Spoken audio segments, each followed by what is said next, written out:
नमस्कार दोस्तों, redeem classes में आपका स्वागत है। और आज हम एलसीएम एंड एचसीएफ की बात करेंगे और इसका पार्ट 1 देखेंगे और जीरो लेवल से हाई लेवल तक जाएंगे।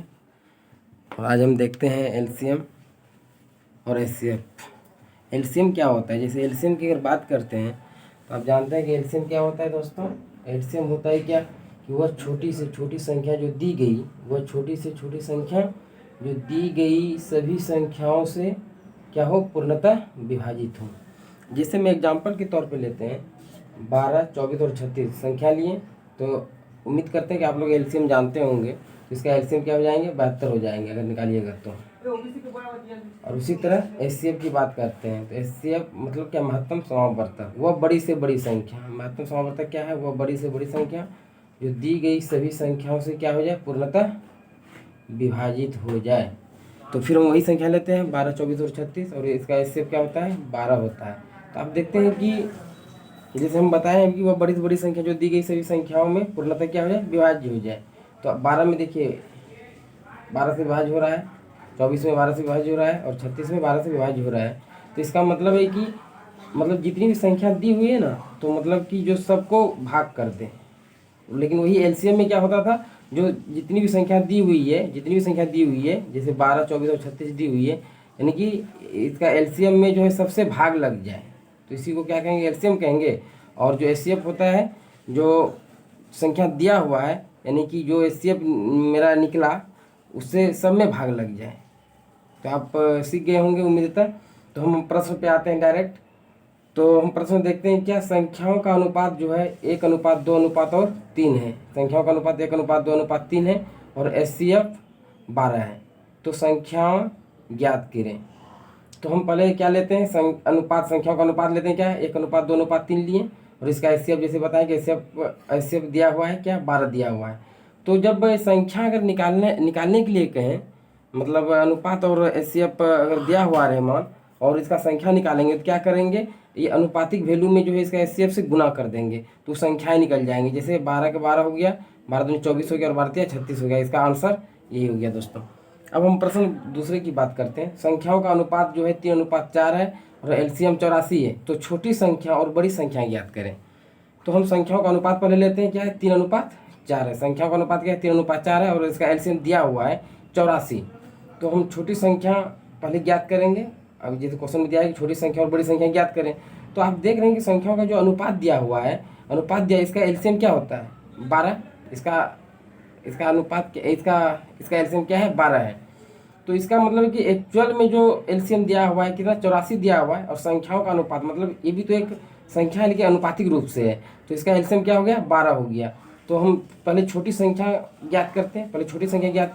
एक्चुअल में क्या है, इसका जोड़ा बना लेते हैं। पहले क्या है, एलसीएम एक्चुअल में 84 है और संख्याओं का अनुपात का एलसीएम क्या है, 12 है। तो जोड़ा कर लिए, यानी कि जो एक्चुअल में जो दिया रहेंगे वो ऊपर में लिखेंगे। वो क्या करेंगे, ऊपर में लिखेंगे। तो 84 बटे क्या हो गया, 12। और पहले छोटी संख्या की बात कर रहे हैं, तो छोटी संख्या क्या है, मतलब संख्याओं के अनुपात में 3 है, तो इसको 3 से गुना करेंगे, इसको कटाइएगा तो क्या हो जाएगा, 21 हो जाएगा। यही छोटी संख्या निकल गया। और फिर बड़ी संख्या की बात करते हैं, तो यहाँ 84 हो जाएगा, 84 बटे 12, 84 जोड़ा बना लिए, जोड़ा बाय जोड़ा। यहाँ एक्चुअल में 84 है और संख्याओं का अनुपात का जो एलसीएम निकला है 12, यानी दोनों एलसीएम है। तो एलसीएम बटे एलसीएम यानी कि इसका जोड़ा बना लिए। और बड़ी संख्या क्या है, यहाँ पे संख्याओं का अनुपात में 4 है, तो 4 से गुना करेंगे तो क्या हो जाएगा, 28 हो जाएगा। तो यही 21 और 28 क्या हो गया, इसका आंसर हो गया। इसको हम ये भी कह सकते हैं, ये क्या निकला, संख्या भी निकला। ये क्या, एक संख्या भी। अगर पूछ देता है यहाँ क्वेश्चन में कि संख्याएं ज्ञात करें, तो संख्या भी क्या होता है, 21 और 28 ही होता है। अब तीसरा प्रश्न की बात करते हैं, जो मतलब डेसिमल में है। डेसिमल में एलसीएम और एचसीएफ ज्ञात करना है। तो 1.2, 0.36 और 7.2 का एलसीएम और एचसीएफ ज्ञात करने के लिए कह रहा है। तो आप जानते हैं कि एलसीएम जो अगर निकालेंगे, ऐसे लिखे नहीं है, बोल देते हैं कि इसको पहले हम क्या करेंगे, तोड़ेंगे। इसको तोड़ेंगे तो 12/10 हो गया, 36/100 हो गया और 7.2 को अगर तोड़ेंगे तो 72/10 हो गया।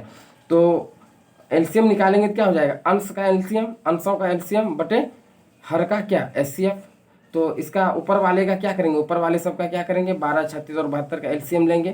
तो एलसीएम 72 हो गया और नीचे का एचसीएफ लीजिएगा, 10, 100 और 10 का एचसीएफ कितना हो गया, 10 हो गया। इसको भाग दीजिएगा 7.2, ये क्या हो गया, मतलब आंसर निकल गया, ये एलसीएम निकल गया। तो और इसका एचसीएफ की बात करेंगे, अगर एचसीएफ निकालेंगे तो इसको तोड़ेंगे तो ये भिन्न के रूप में आ गया दोस्तों। ये जैसे भिन्न के रूप में आया तो एचसीएफ जो निकालते हैं भिन्नों का, तो ऊपर वाले का क्या करते हैं, ऊपर वाले का एचसीएफ निकालते हैं, यानी कि अंश का एचसीएफ और हर का एलसीएम निकालते हैं। तो 12, 36 और 72 का एचसीएफ क्या हो जाएगा, 12 हो जाएगा, आप जानते हैं। और 10, 100 और 10 का एलसीएम क्या हो जाएगा, 100 हो जाएगा। इसको भाग दीजिएगा मतलब 12 में 100 से, तो 0.12 हो जाएगा इसका आंसर। अब फिर बात करते हैं, मतलब इस टाइप के क्वेश्चन भी बहुत बार परीक्षा में देखे गए हैं। तो 8 पर पावर -64, 8 पर पावर -63, 8 पर पावर -62 और 8 पर पावर -65 है। यानी कि सबका देख रहे हैं हम क्या, बेस क्या है, समान है। आधार यानी कि बेस क्या है, सबका समान है। तो इसका कह रहा है एलसीएम और एचसीएफ ज्ञात करने मुझे। तो इसका एलसीएम क्या हो जाएगा, 8 पर पावर -62 हो जाएगा। जैसे हम पहले बताए थे आपको कि एलसीएम क्या होता है, यानी कि वह छोटी से छोटी संख्या जो दी गई सभी संख्याओं से क्या हो जाए, पूर्णतः विभाज्य हो जाए। तो सबसे छोटा इसमें हम देखेंगे, ये जो दिए हुए संख्या है मतलब क्वेश्चन में, इसमें सबसे छोटा कौन सा है, इसमें सबसे छोटा सॉरी दोस्तों, इसमें सबसे बड़ी जो हम देखेंगे, इसमें सबसे बड़ी कौन है, 8 पर पावर -62 है। यानी कि हम जब देख रहे हैं कि सबका बेस क्या है, बेस सबका क्या है, समान है। सब बेस का जब समान रहे तो एलसीएम जो निकालते हैं, जैसे हम बताए थे कि वो छोटी छोटी संख्या जो दी गई सभी संख्या पूर्णतः विभाजित हो जाए। तो छोटी से छोटी संख्या की बात कर रहे हैं, मतलब कि सभी से जितनी भी संख्या दिया हुआ है सब में भाग्य लग जाए। तो यहाँ पर हम देख रहे हैं सब में भाग यानी कि ये संख्या से सब में भाग लगना चाहिए। तो कौन सा संख्या लेंगे जो सब मतलब कि उसमें भाग लग जाए, तो एलसीएम क्या हो जाएगा, जो सबसे बड़ी होगा। एलसीएम जो अगर इस तरह का मतलब जिसका बेस समान रहे और पावर माइनस में रहे, और एलसीएम अगर पूछे तो उसका एलसीएम कैसे निकालेंगे, जो सबसे बड़ी रहे। जो इस संख्या में दिए हुए सबसे बड़ी कौन सी संख्या है, 8 पर पावर -62 है, इसलिए ये बड़े हैं। यहाँ पर देखते हैं 8 पर पावर -65, इसमें तो 65 रुपये का ऋण है कहा जाए। अगर कोई रुपया लेता, अगर माइनस में रहेगा तो ज़्यादा कर्जदार रहेगा। फिर उसके बाद क्या है, 63 है, उसके बाद 64 है, उसके बाद 63 है। यानी कि सबसे बड़ा क्या है, यानी कि इसके पास कम ऋण है, इसका मतलब सबसे बड़ा यही है। तो 8 पर पावर -62 क्या हो गया, सबसे बड़ी हो गई। तो सबसे बड़ी संख्या जो इसमें होगी वही एलसीएम हो जाएगा। तो एचसीएफ की बात करेंगे, तो एचसीएफ की बात जब करेंगे तो इसमें सबसे छोटी जो होगी, यानी सबसे छोटी संख्या इसमें क्या है, 8 पर पावर -65 है।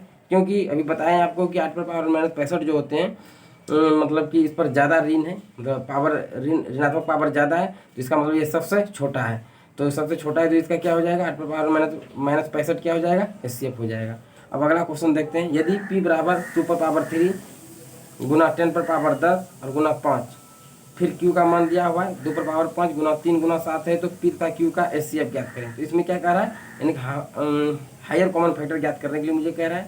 तो p बराबर क्या दिया हुआ है, 2 पर पावर 3 गुना 3 पर पावर 10 और 10 गुना 5, और फिर q का मान दिया हुआ है 2 पर पावर 5 गुना 3 गुना 7 दिया। इसका एचसीएफ जो निकालेंगे, जैसे एचसीएफ हम बताए थे ना अभी थोड़ा देर पहले, कि वह बड़ी से बड़ी संख्या होती है जो दी गई सभी संख्याओं में क्या होता है, पूर्णतः विभाज्य हो जाए। वह बड़ी से बड़ी संख्या जो दी गई सभी संख्याओं में क्या हो जाए, पूर्णतः विभाज्य हो जाए। तो हम देख रहे हैं यहाँ 2 पर पावर 3 है, और 3 पर पावर 10 और यहाँ 5 है। और यहाँ पर देख रहे हैं क्या, 2 पर पावर 5 है, 3 है और 7 है। तो हम देखेंगे क्या कि मतलब इसमें जो हम लेंगे सबसे छोटी पावर वाला लेंगे एचसीएफ। इसका अगर इस टाइप का एचसीएफ अगर निकालेंगे तो क्या करेंगे, सबसे छोटी पावर वाला इसलिए लेते हैं कि इसमें भी भाग लगे, यानी सब संख्याओं में मतलब जो मान निकलेगा उससे सब में भाग लग जाए, उसमें सबसे उस संख्या सब में भाग लग जाए। तो अगर 2 पर पावर अगर 5 ले लेते हैं तो क्या पी वाले के मान में भाग लगता नहीं लगता। तो इसीलिए हम क्या लिए, सबसे बताए थे क्या कि वह बड़ी से बड़ी संख्या जो दी गई सभी संख्याओं में पूर्णतः क्या हो जाए, विभाज्य हो जाए। तो 2 पर पावर 3 लेते हैं, और इसमें फिर कॉमन क्या है, यानी कि छोटी, इसमें छोटी क्या है, 3 है सिर्फ है। इसमें 3, या देखिए पी वाले का मान में 3 पर पावर 10 है और क्यू वाले के मान में क्या है, 3 है। तो अभी हम बताएं आपको कि छोटी से छोटी संख्या लेना है जो समय भाग लग जाए। तो 2 पर पावर 3 यहाँ पावर वाले हैं, 2 पर पावर 3 है और 2 पर पावर 5 है। तो क्या लेंगे, 2 पर पावर 3 लेंगे, और फिर इस पर क्या कुछ नहीं, तो 3 पर पावर 1 है, तो यही छोटी है ना, तो इसका क्या लेंगे, 3 ही ले लेंगे। तो इसका एचसीएफ क्या हो जाएगा, यही हो जाएगा, 2 पर पावर 3 गुना 3 हो जाएगा। तो उम्मीद करते हैं कि आप लोग को अच्छे समझ में आए होंगे। अगर समझ में आए होंगे तो मेरे चैनल को लाइक और सब्सक्राइब करें और ज़्यादा से ज़्यादा शेयर करें। जय हिंद दोस्तों।